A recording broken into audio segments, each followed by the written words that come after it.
2, hop 3. Müdüş arıyor.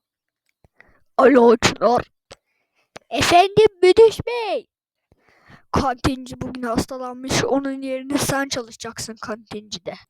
Ne?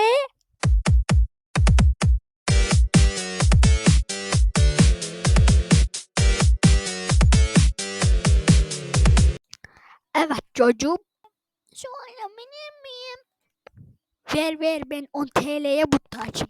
Ya sen çok kötü birisin. Seni öldüğünü söyleyeceğim. Söylersen söyle. Bugünlük bu kadar. Oh, eve gitsem iyi olur. Hayır.